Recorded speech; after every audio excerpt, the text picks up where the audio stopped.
Hello everyone. This is hopefully the first and the last set of instructions we have to give on returning to the practice of public celebration of the Mass. I am very happy to do this and hope that soon we will be able to just celebrate Mass as we always have, with of course appropriate changes as necessary. So you've received what I'm going to say in the letter that was sent. It's been on flock notes. It has been published in the bulletin that will be out this Sunday. So if you're like, I've read this enough, that's fine. You don't hurt my feelings. I don't even know if anybody watches this. So what I'm going to do now is go through what that document said, because I think some people, it's just clearer if they hear it orally than in written form. So there are a number of things I want to say before we start going through the structure of the Mass. Number one is that if you are in jeopardy of getting sick, the coronavirus, or any other illness by coming to church, please do not come. You have a responsibility to take care of yourself. Secondly, if you've been exposed to the coronavirus and have been told not to associate with people, please do not come to church. You have a responsibility to other people.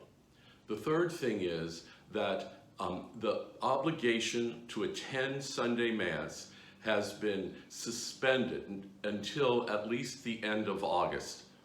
And with that, it means that no one has an obligation to Mass, to watch Mass on TV, or to attend Mass during the week. Though if you're able to, we encourage you to do that. But everyone is freed of that obligation for this time being.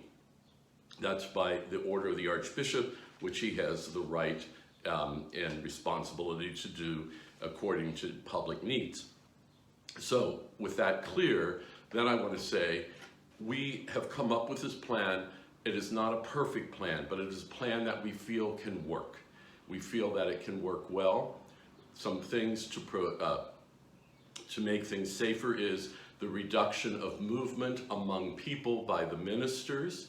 Secondly, the church will be disinfected. We found a cleaning solution that can be used on wood that also disinfects. The church will be disinfected after every Mass and every public celebration that's in Mass, as will the restrooms, anything, contact points, door handles, anything like that.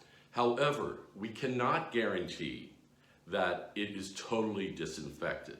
So even though we say we are disinfecting it, which we are to the best of our ability, we cannot give any guarantee that surfaces or the air would not carry COVID, virus, whatever they're called. I don't know if viruses are the same as germs or not.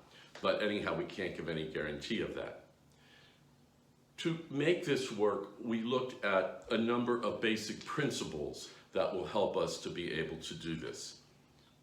The other point, I'm sorry, that I forgot, a major point is, because of social distancing regulations of 6 feet completely around a person, we have marked off pews so that no one is sitting, or no one or no household, a household of people who are already intermingling can sit together.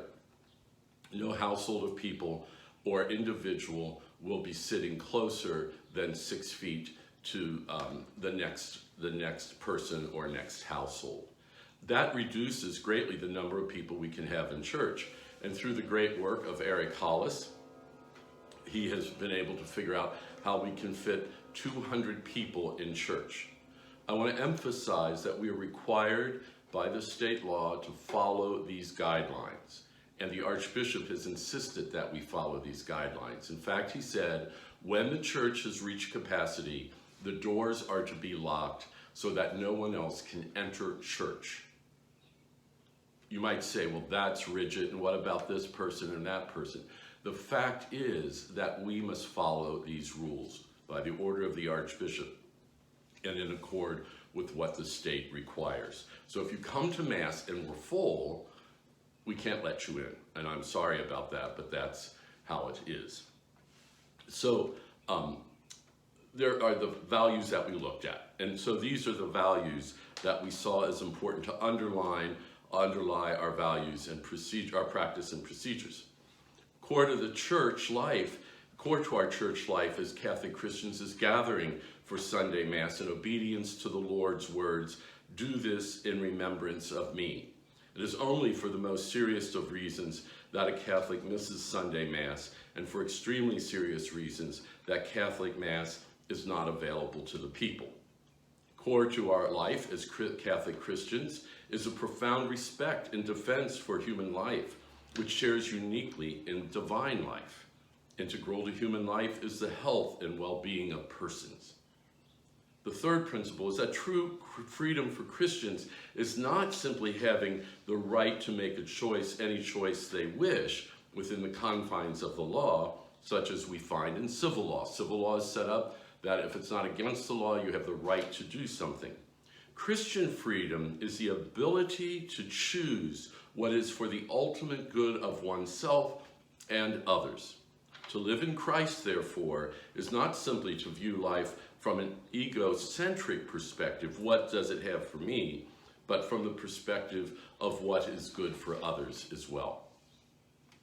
The fourth principle is that the Church does not promote the imposition of unnecessary burdens on people. However, in the complexity of a crisis, the options of debate and exceptions to the rule may need to be set aside for the good of all. This does not mean that what has been determined is the best solution, but it will allow movement at this particular time and situation. In other words, don't let the perfect get in the way of the good. Finally, the Church has always taught that obedience to proper authority, both civil, ecclesial, and in the family, is a virtue and not an option to be disregarded simply because we may not like what was decided. One has the right to register a complaint, but unless the action called for violates a moral good, it is to be followed. Obedience as a virtue is not well accepted in American culture, since we tend to put individual liberty above all other goods. In other words, what we are doing is not looking out and saying, well, what is good simply for one person alone, but what is good for all, and how do we do this? Putting these principles into practice, as I said, if your health is in jeopardy or you could jeopardize the health of other people, please do not come to church. If you're just uneasy with going out in public, do not come to church. You are not obliged to come to Mass during this time. Then the first area we look at with this, the other thing I want to say is, if you have been at Mass and were diagnosed with COVID-19 within 2 weeks of being at Mass, please contact me at 513-367-9086, extension 215. It's the numbers on the front of the bulletin. Now, the first thing then we want to look at is social distancing.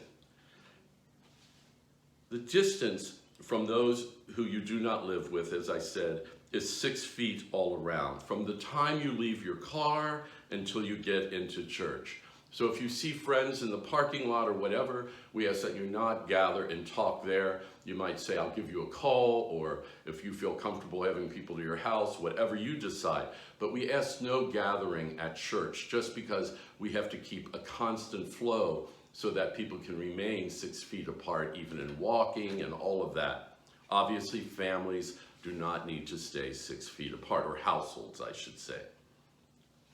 When you come into church, we ask that you use only the front doors of church. There's the 3 sets of front doors. The side doors will be locked. This is to keep people from meeting other people and being able to keep a flow at 6 feet apart.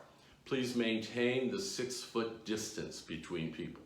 I have found in both my own experience of being with other people at funerals or whatever, that I often think 6 feet is really about 4 feet. And I notice most people do. Most people are keeping a distance, but it's not 6 feet. So think 6 feet, 2 yardsticks long. And so when you come into church, we're asking you to come in the front doors, but the left set of front doors and the right set, which is the handicapped entrance, those are the doors to come in. Once you're in church, in the gathering area, what you'll find is there will be a table, but in line with each door, there will be a table, and on it will be a big basket for you to drop your offering in. We are not going to be passing the basket, and we are not going to be having ushers with baskets on poles, because they would have to lean over into people with that. So please put your offering in at that time. Then on the table will be programs for Mass with the hymns and everything on, and I ask you to pick up one of those. Those after Mass will be disposed of in accord with what's been mandated about the reuse of material. Now I'd like to say this, the missalettes that we currently have will be put out, and anyone who wants to take one can take one, but you keep it. You keep it. Don't pick it up if you're going to use it once and then say, I'm throwing this away, I don't want this. You keep it. You take it home and you bring it back. We will not have missalettes in church until we're told, nor will we be ordering them until we're told that we can go back to the reuse of missalettes and hymnals. All the hymnals have been taken out of the pews. All the envelopes have been taken out of the pews. Anything anyone would touch and can't be clean has been taken out of the pews. So we ask you to take a program when you come into church, and then when you come out, there will be a place for you to put the program, and it will be thrown away. So all the programs will be used only once. So you'll come into the gathering area, you'll pick up your program, you'll pick up, put your offering in, pick up your program, and you'll go into church.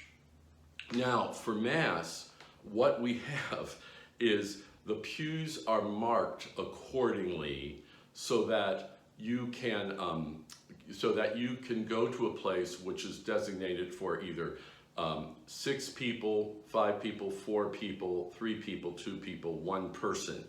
And you'll find that they are marked with blue tape. If across the bench where you sit, there's a line of blue tape across the seat part of the bench, you don't sit in the part with blue tape. Don't sit on blue tape. Please go to the areas, and we will have some boards with maps on that you can see where you go and how to do this. We will be sending you a copy of that so you can look and say, oh, here are places where there's 4 seats, here are places where there's 5 seats. In certain cases, we ask you, first of all, sit in the space. It might not be the space you like. No one gets to sit where they like. In fact, even the presider's chair has been moved to make room for what we need to keep a 6-foot distance in the sanctuary. So nobody's sitting necessarily where they usually do. You might not like that, offer it up to the Lord. So when you go into church, and you'll see that there are maps available for you to look at to see where to go. You go into church, and there's no holy water, and because no water is to be available at that time. Go to the place where you are, where there's a place for you to sit. In certain cases, once we get pretty full, and if we find we have multiple places, like a place where we had for 6 and there aren't 6, we might put people in there in a way that maintains the 6-foot distance between them.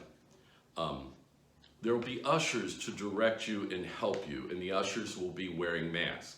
We also encourage you to wear a mask, not only for your own good, but for us. Now, masks are not all created equal, but if something is covering your nose and your mouth, that just deadens or weakens the push of your breath when obviously you're going to breathe in church. It reduces the push of the breath to spread any germs around. So we ask you to wear a mask. You are not required to wear a mask. Ministers who will be coming in contact within 6 feet of persons, that is Eucharistic ministers, ushers, parish staff, will wear masks. I will wear a mask, as will the Eucharistic ministers, during the distribution of communion. I will not wear a mask when I'm in the sanctuary because I'm 6 feet from people, and it becomes very hard to talk when you have a mask on, at least to talk and be understood. So we've gotten into church, you're in your place. We ask that if you are a person who needs to use the restroom, use it before Mass, because we don't want people climbing over other people. We don't want people climbing over other people, so go to the bathroom before Mass. Make sure you wash your hands. We also will have hand sanitizer. We urge you to bring your own because, as you know, hand sanitizer is not always easy to get, and so we don't want to run out. If you can bring your own, but we will have hand sanitizer in church as well. Once again, coming into church, we want a flow where people are not stopping. I realize some people will have to look at the map to see where they're going to be, but I think that we want to keep that flow going. Okay, the next thing, which involves movement of people in the communion procession. So the way we're going to do the communion procession is that we will use our regular communion stations where people come forward to receive the body of Christ, but there will be only one minister at each of those stations. That's 3 different places. Secondly, when we need to have people form a line that is a single line instead of a double line. And we need to make sure that people are keeping 6 feet between them and the next person. And you'll find that there's tape on the floor to mark that 6-foot distance so that you can, say, I'm not breathing down someone's back. The fact is, a family member in front of you or behind you, that is okay not to be the 6-foot distance, but try to remember that. Ushers may say to you, please keep the distance. Please don't be offended with that, and please don't be offended if they say, excuse me, you're seated in the wrong place, because we're doing all this for the good of everyone. You might say, I don't have the coronavirus, but many people who have been sick, and even those who have died, did not know they had the coronavirus when that germ hit their body. So we ask you to do that.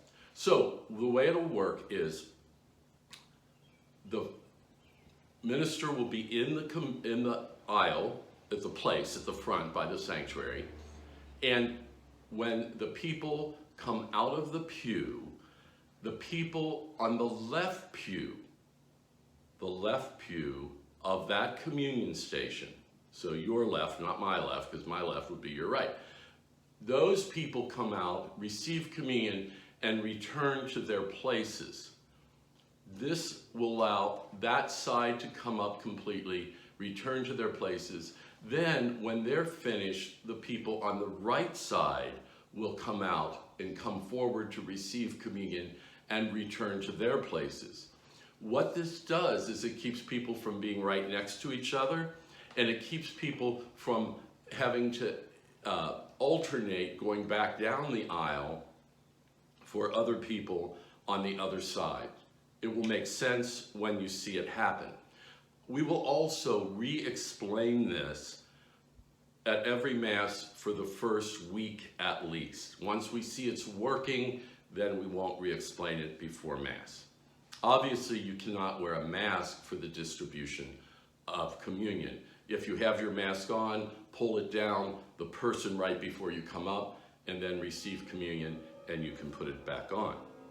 For the reception of communion, it will be only communion in the hand. The Archbishop has decreed it's only communion in the hand. And there will be no communion under the form of wine. We will not be offering the precious blood.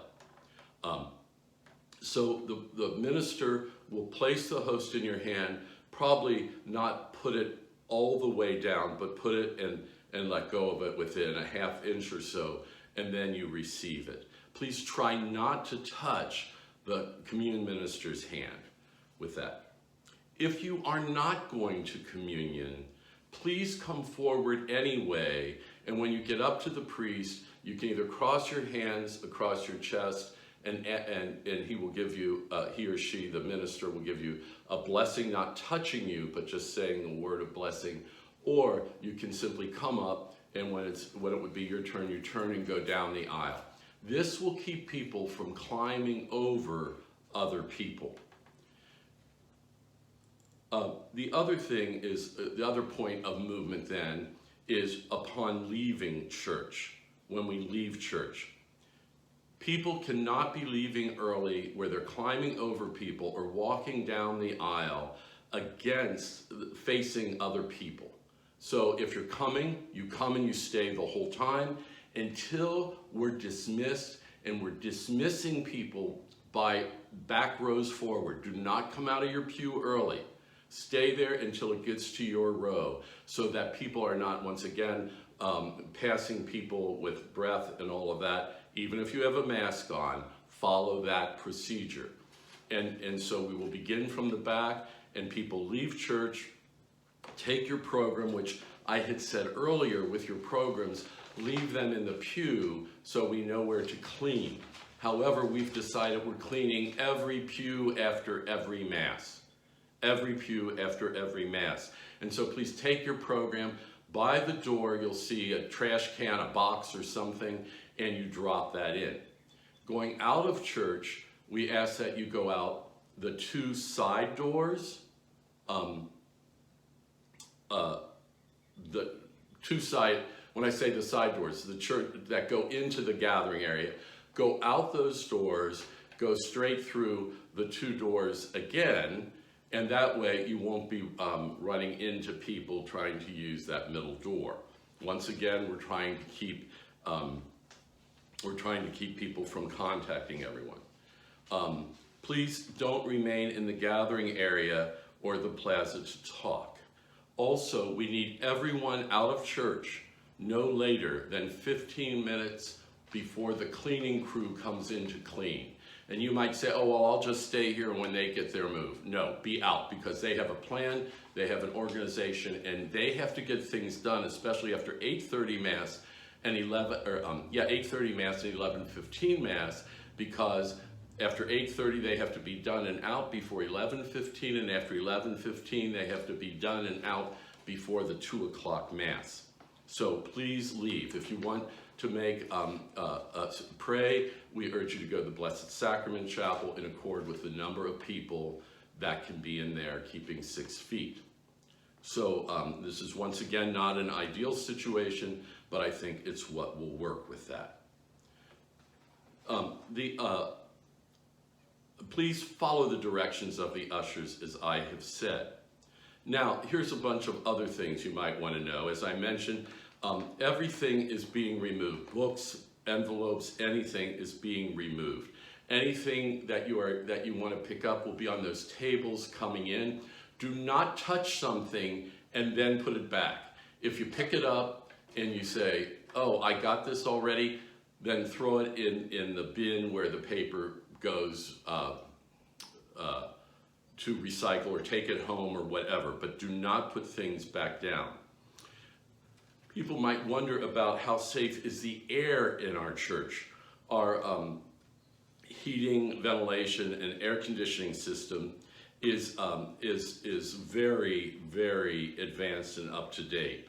And it adjusts itself to replace air from outside with inside air according to what it senses. I don't know if it's carbon dioxide or what, but it senses something. So it is very efficient. However, what might happen in this case is that on hot days, we might not be able to make it as cool as we would like it to be, because we have to bring in more outside air to keep refreshing that air and not be just passing around air we've been breathing. So be aware of that. So that might mean if you can't take heat, if you can't take the heat, stay out of church. No, if you can't take the heat, say, I really probably shouldn't go to church today. It doesn't have to be that you can't take the heat until you pass out. It has to be if you feel that you will not feel good, not just hot, I feel hot, but you wouldn't feel good, please do not come to church. Because of the small size of the cry room, it will be closed. And the community room, which is the room by the entrance to church off the gathering area, can be used. You can go there for to take a child who's crying or whatever. However, we will not have the chairs out. Please don't get chairs down for people to sit on or anything, because they would have to be disinfected. That room will be cleaned and disinfected, but if you go in there, you're going to have to be standing with your child. You can also just take them to the gathering area if you want. However, we will keep the gathering area doors into church open, because we don't want people touching handles back and forth. For the celebration of the Eucharist, things that will be different will be this. We will not do a procession in. The priest and the server and reader will come. There will be one server and a reader. For now, the server is the Mass coordinator, who is the person who always sets up for Mass. And one reader. We will come out from the sacristy by the Blessed Sacrament Chapel. We call that the work sacristy. We will come out from there. We will and we will keep our distance. If Father Shine and Father Dorman are concelebrating, they will come out too, and they will sit in chairs that will be 6 feet apart and all of that. So we will come out. The next thing that would affect things that we normally do would be that the as I said, there would be no collection. There's no procession with the bread and wine and the monetary offering, and so that won't take place. Then what's going to happen is the server will bring over a tray with the vessels on. I will take the vessels off and put them on the altar.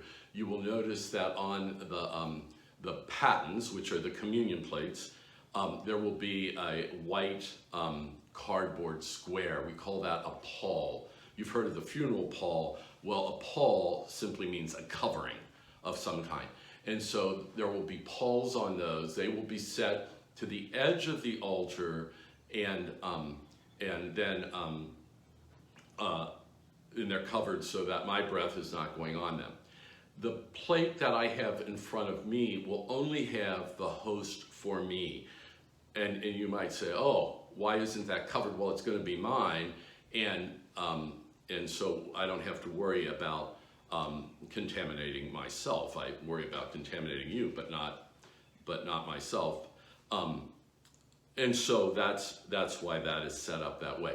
The server brings over the tray, puts it down. I take the things off. So there is the least amount, or the deacon might.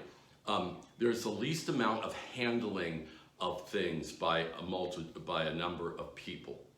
The next thing that will not happen is that at the Lord's Prayer, there is to be no holding of hands. There's to be no physical contact between one person and another in the entire Mass, for the sake of health reasons. The sign of peace, we will have no sign of peace, even though I think we had successfully dealt with that and people were able to turn and say, peace be with you to others. The Archbishop, for the sake of uniformity and the fact that other places might not handle things so well, said the sign of peace is suspended during this time. I will say peace be with you and all that, but that's suspended. For the distribution of communion, the Eucharistic ministers will come forward. They will receive the body of Christ, put on a mask. I will put on a mask, and then we distribute to you in the way I described before. And so those are the areas where there will be change with that. And finally, I think in looking at all of this, what we have to do is remember that the offering we make to the Lord, to God our Father, of the body and blood of his Son, only takes fruit in us if we live it out, if we live like Christ, if we are patient, if we're forgiving, if we go outside of ourselves, if we say, I'm going to go up to Mass. If Mass is too crowded, I'll go back another time. Now, I want to explain about what we're doing so that people can get to Mass. Not everyone is going to be able to come on Sunday. We would have to have more than 6 Masses to be able to take care of that. And the Archbishop, having suspended the obligation, no one is obliged to come. What we would like, what the Archbishop thinks is important though, is that people have the opportunity at least to go to Mass during the week. And so what we've done is we've adjusted our daily Mass schedule so that people can say, Sunday I'm not going to go, but I'm going to go Monday or Tuesday or Wednesday or Thursday or whenever. It's not the same as Sunday Mass. We aren't doing Sunday Mass each day. We're doing the Mass of the day. Everyone is exempt from the obligation, but we encourage you, if you can come to Mass, to come to Mass either on Saturday or Sunday or during the week. The weekday Masses will be weekday Mass in length, which probably, with the increase in the number of people going to communion, would be about 40 minutes. We sing an opening hymn, we sing the Gospel acclamation, the Holy, Holy Memorial acclamation, Amen, and Lamb of God, and if it's a feast, we'll sing a closing hymn. But we urge people to look and say, hey, you know, I think we'll go Monday or Tuesday or whenever with that. Now here's the schedule for weekday Mass. This Monday, it is at 7:30 a.m. But it's at that time because it's Memorial Day. It's Memorial Day. And we figure people might be doing things in the evening. After beginning Tuesday, the schedule is that Tuesday, all right, the schedule is Tuesday, Friday, and Saturday, Masses in the morning at 7:30 a.m. Monday, Wednesday, and Thursday, Mass is at 7 p.m. in the evening. Plus on Saturday, there's the 4 p.m. Mass. And then on Sunday, we're doing our regular schedule of 8:30, 11:15, and at 2 p.m. Spanish Mass. We might have to change those times, move them up or back, depending on how fast the cleaning people can get through church. But right now we think we can do it in that time. That's why it's important to remember not to come to church before 15 minutes. I think in the earlier thing I said a half an hour. They're going to, for 11:15 Mass and 2 p.m. Mass, don't come more than 15 minutes early because they have to still be cleaning and get things done. And it has to be a real quick movement. When you consider the size of our church, to say we're going to clean that in an hour is really something, and they're really working to make that work. And so if we're not in their way, that's a great help with that. Finally, confessions, the sacrament of reconciliation, is still available on Tuesday after morning Mass at 7:30 after morning Mass, so approximately 8 o'clock, 8:10, until we're finished with them. Tuesday evening, 6:15 to 7. Saturday time for confession has been moved from the afternoon to after morning Mass, roughly 8 o'clock, 8:10, until 9 o'clock. If we aren't finished by 9 o'clock, we continue to stay, but a priest will be there until 9 o'clock. If you need pastoral care for any reason at your home or at church, if you're sick and you'd like to be anointed and feel that it's safe for me to come to your house, not safe for me, I can protect myself, but for you to have me in your house. In other words, if the doctor says you cannot be around everyone, I will pray with you on the phone so that you are kept as safe from catching anything as can be. And we are willing to help in any way that we can. If you need monetary help, if you need help, just someone to talk to, someone to vent with, we are prepared to help you with anything. The number is 367-9086. It's on the bulletin. If you would like to receive the bulletin in the mail, just ask and we'll put you on a mailing list to receive the bulletin. I think that's everything. I want to thank you all for your prayers, for your dedication to the Lord, for your words of support. I always feel so supported beyond what I'm worthy of here at St. John's. It's one of the many blessings we have. I pray that we can return to church and that we can make our way through this transition time, and that this transition time not take forever, and that in a year or two we might be looking back and laughing about this, although probably we will have had a few drinks if we're laughing about it at that time. God bless you all.